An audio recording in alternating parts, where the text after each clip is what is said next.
Hello friends, मैं आपका mentor AK Singh और आज फिर हम अपने बिलीव की तैयारी करेंगे और बिलीव 01 में यानी कि BLS 01 में आज आपकी सेकंड यूनिट शुरू होने वाली है। यानी कि आज से आपकी सेकंड यूनिट हम देखेंगे। तो सेकंड यूनिट में आपके कौन कौन से चैप्टर है, यानी कि आपका 5, 6 और 7 सेकंड यूनिट में आपको चैप्टर देखने के लिए मिलेंगे। 5, 6 और 7 यानी पहली यूनिट में हमने 4 चैप्टर कर लिए। अब आती है सेकंड यूनिट की बात।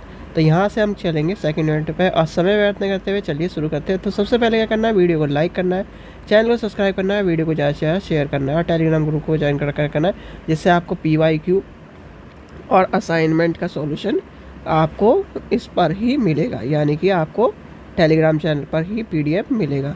तो चलिए शुरू करते हैं। आज का छोटा टॉपिक है, यानी कि आज हमारा लेसन नंबर 5 शुरू होना है, यानी कि यूनिट नंबर 2 लेसन नंबर 5।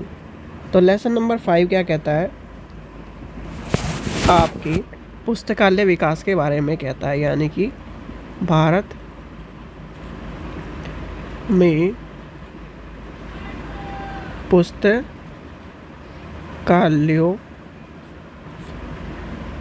के विकास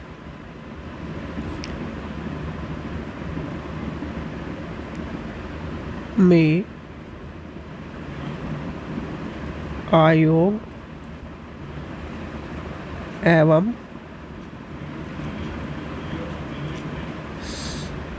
समितियों का योगदान। ठीक है, ये कहीं ना कहीं आपका चैप्टर है। अब इसमें कहीं ना कहीं पुस्तकालय का जो प्राचीन समय है और अंग्रेज़ों के टाइम की बात है, वो सब आपको देखने को मिले। जैसे कि आपका 1748 में यानी बंगाल रॉयल एसोसिएशन यानी एसोटिक सोसाइटी थी, जिसने क्या करा था, आपकी पुस्तकालय की स्थापना करी थी। 1835 में कोलकाता की बात आती है। तो ये सारे कहीं ना कहीं आपको इसके अंदर देखने हैं। फिर आपके क्या है, इनको 2 पार्टों में डिवाइड करा गया है, यानी कि 2 पार्ट में आपको लेके चला है। कभी भी आप जब हिस्ट्री पढ़ोगे तो और कहीं ना कहीं हिस्ट्री में भी आपका हिस्ट्री से रिलेटेड, जैसे हिस्ट्री की चीज़ है, जैसे लाइब्रेरी में हिस्ट्री पढ़ रहे हैं हम, और हिस्ट्री में भी हम क्या कर रहे हैं, कुछ चीज़ आपकी विकास की पढ़ रहे हैं। तो उसमें आपकी 2 पार्ट में डिवाइड हो जाती है, स्वतंत्रता से पहले और स्वतंत्रता के बाद। ठीक है, तो हम उस चीज़ को लेके चलेंगे। तो सबसे पहले आज हम लेके चलेंगे हमारा, यानी कि पुस्तकालय विकास के जो समितियां हैं उसमें स्वतंत्रता से पहले, यानी कि आपका आ जाएगा, यानी कि पुस्तकालय, यानी कि आपका आ जाएगा पुस्तकालय, लिखते हैं स्वतंत्रता से पहले समितियों व आयोगों का योगदान। ठीक है, अब दूसरा पॉइंट क्या आएगा, इसके बाद आपका आ जाएगा स्वतंत्रता के बाद। तो यानी कि आपके जो आयोग है सारे के सारे, जो कहीं ना कहीं हमारे विकास के लिए, यानी लाइब्रेरी के विकास के लिए, एक मिनट, हाँ, तो इस स्वतंत्रता की, यानी कि स्वतंत्रता से पहले और स्वतंत्रता के बाद 2 पार्टों में बांटे गए हैं। अब स्वतंत्रता से पहले आपके 3 आते हैं, यानी कि आपका आता है, पहला आता है भारतीय शिक्षा आयोग, लिखिए, फिर हम इसे ब्रीफ में समझेंगे। भारतीय शिक्षा आयोग। दूसरा आता है आपका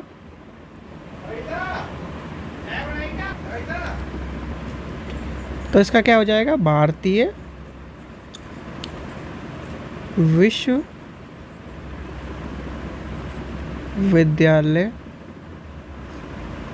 आयोग।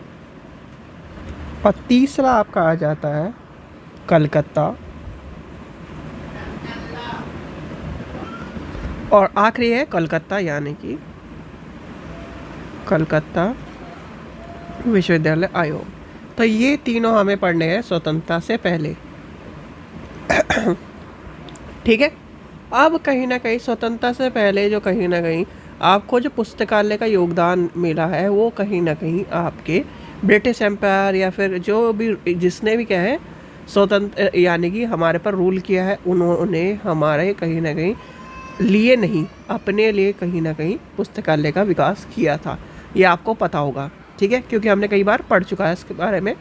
अब आती है सबसे पहले लेके चलते हैं हम आपका भारतीय शिक्षा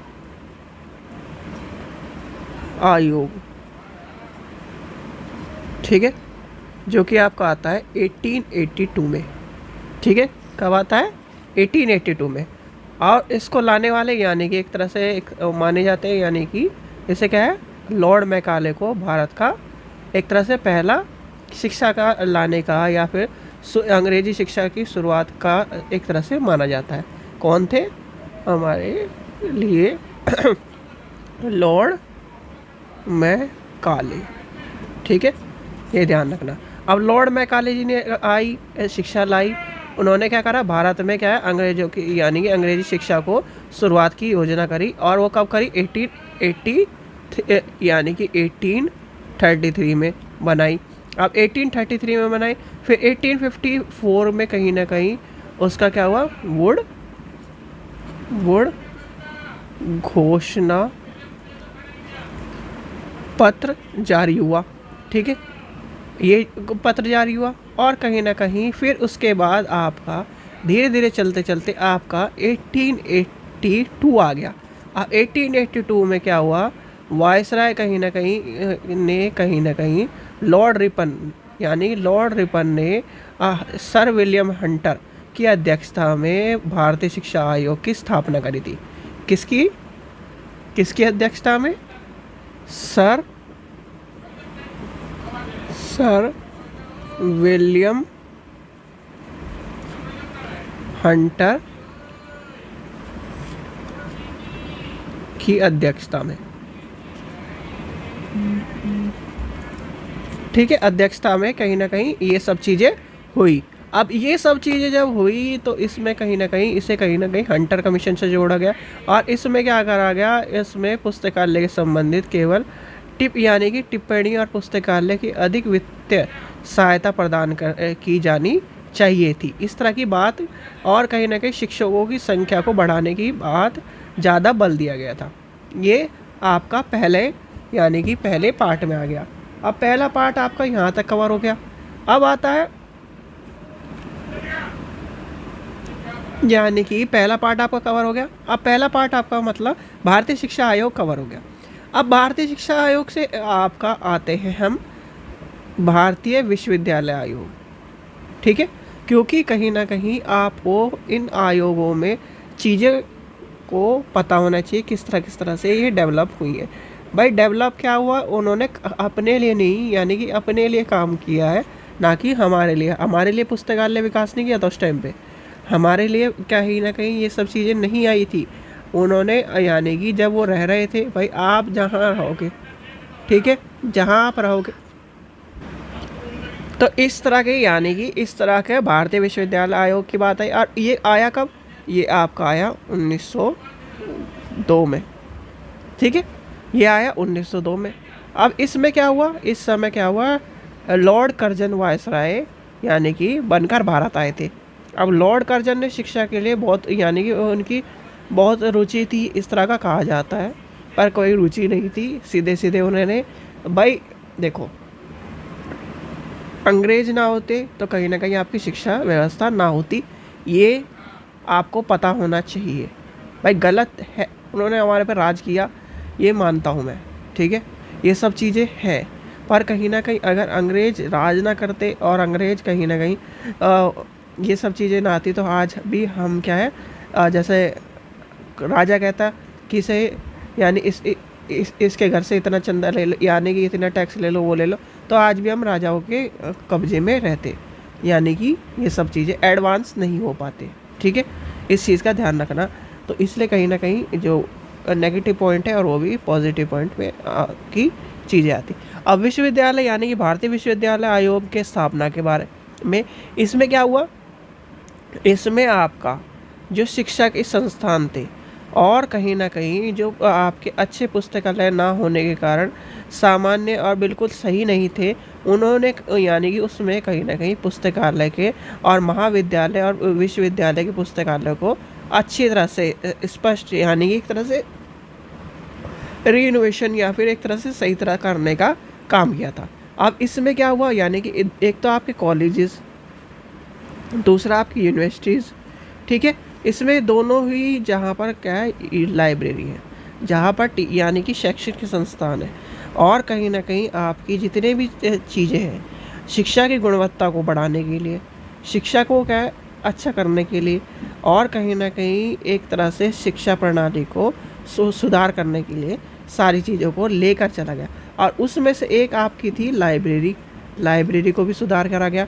तो यहाँ पर भी कहीं ना कहीं आपका शिक्षा के स्तर में 1902 में जब भारतीय विश्वविद्यालय आयोग आया तो इसमें भी कहीं ना कहीं शिक्षा को लिए कर चला गया। भाई आपका क्या था, भारतीय शिक्षा आयोग में जो पहला था यानी 1882 में, तो वहाँ पर क्या है थोड़ा एक तरह से चीज़ों को रखा गया, पर कहीं ना कहीं पूरा नहीं हुआ।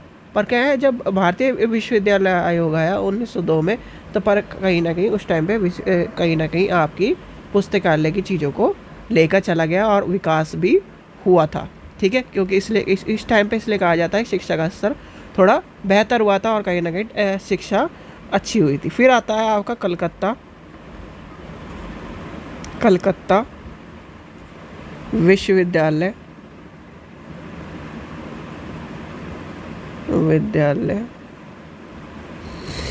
आयोग। अब ये कब आया, ये आपका आया 1917 में। अब ये क्या हुआ, इसमें क्या हुआ, भारत में कहीं ना कहीं 1917 में माइकल सैडलर की अध्यक्षता में कलकत्ता विश्वविद्यालय की आयोग की स्थापना करी गई थी।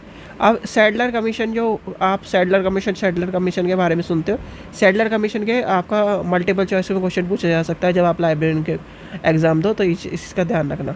टीचिंग एग्ज़ाम यानी कि टीचिंग के तौर पर, जैसे कि आपके DSSS इस तरह के या फिर इस तरह के क्वेश्चनों में ना कि आपके जो नॉर्मल लाइब्रेरी के एग्ज़ाम आते हैं, ठीक है। अब सैडलर कमीशन आ गया। अब यहाँ पर क्या हुआ, अब यहाँ पर इस आयोग में विश्वविद्यालय और स्नातकोत्तर शिक्षा की वकालत करी गई।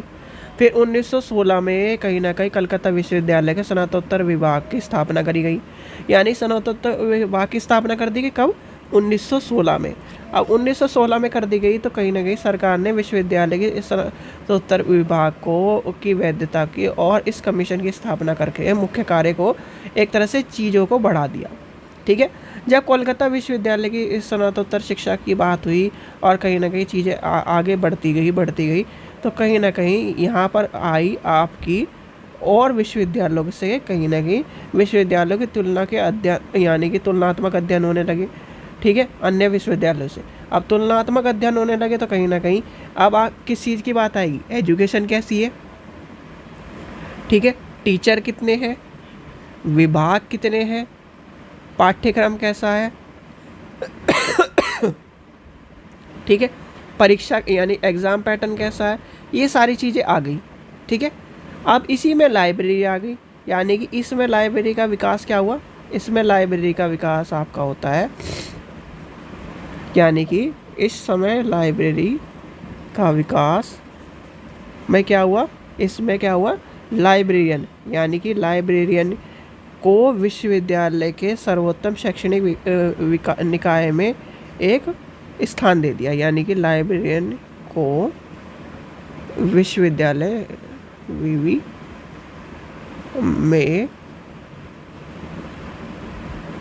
सर्वोच्च शैक्षणिक निकाय में एक प्रमुख स्थान दिया जाए, ये बात आ गई, ठीक है।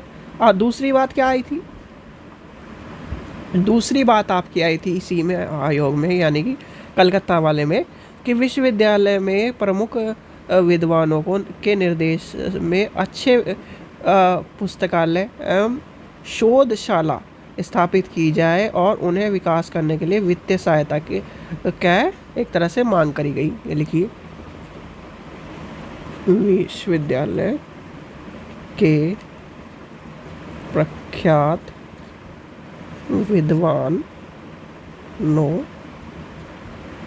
के निर्देशन में अच्छे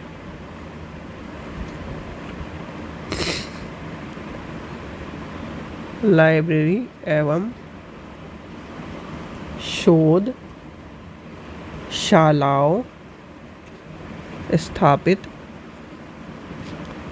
की जाए और उनके विकास के लिए वित्तीय सहायता भी सूची रूप से दी जाए। ठीक है, देखिए सीधी बात, आपको अगर इतना सारी चीज़ें आपको कंफ्यूज कर देती है, भाई देखो जितनी भी आपकी स्वतंत्रता से पहले की चीज़ें, वो सारी की सारी किसने करी? अंग्रेज़ों ने, या जिसने हमारे पर राज किया। उसमें क्या हुआ? उसमें वो सारी चीज़ें आएंगी जो कि उनको फ़ायदा करती है। भाई फ़ायदा करके क्या करता? उन्होंने क्या करा कि शिक्षा का स्तर बढ़ा, यानी शिक्षा को लाए। किस लिए लाए? कि भाई आप ये मान के चलिए, वहाँ से लोग लाने का, भाई आप है, यानी कि आप ए जगह रहते हो, बी जगह क्या है काम करते हो, वहाँ से वहाँ तक की 500 मीटर यानी 500 किलोमीटर की डिस्टेंस है। अब आपके आसपास कोई क्या है ना एजुकेटेड नहीं है, तो कहीं ना कहीं आपको या तो वहाँ के लोगों को एजुकेटेड करना पड़ेगा, या फिर आप वहाँ से लेकर आओ जहाँ रह रहे हो आप एजुकेटेड। तो कहीं ना कहीं उन्होंने क्या करा कि सिंपल एजुकेशन देने के लिए सिंपल एजुकेशन दे दी कि जिससे वो क्लर्क बन जाए। ठीक है, क्या करा अंग्रेज़ों ने? सिंपल एजुकेशन के लिए क्लर्क बन जाए। जब आप कहीं ना कहीं आप भाई इसी लाइब्रेरी में जुड़े रहोगे और कहीं ना कहीं जब एजुकेशन फील्ड में की लाइब्रेरी में जाओ तो आराम से पढ़ना, तो कहीं ना कहीं उन्होंने ये सब चीज़ें करी। अब क्लर्क बन गया आदमी, उसे अंग्रेजी पढ़ना आ गया, सब चीज़ें आ गई, थोड़ा बहुत वो जितना क्या है अंग्रेजों की सहायता कर सके इतना लिखना पढ़ना जान गया। अब जान गया तो कहीं ना कहीं उन लाइब्रेरी किसके लिए मैटर है? अंग्रेज़ों के लिए। तो उन्होंने अपने हिसाब से अपनी लाइब्रेरी को डेवलप किया, ना कि आपके भारतीय विश्वविद्यालय में और शिक्षा में और आपके कलकत्ता में। इसमें क्या करा? बस उसको एक तरह से थोड़ा बहुत शिक्षा का स्तर दिखाने के लिए, औरों के साथ तुलना करने के लिए, और कहीं ना कहीं दिखाने ये सब चीज़ें लेके चलने के लिए भाई आपके विश्वविद्यालय खोल दिए।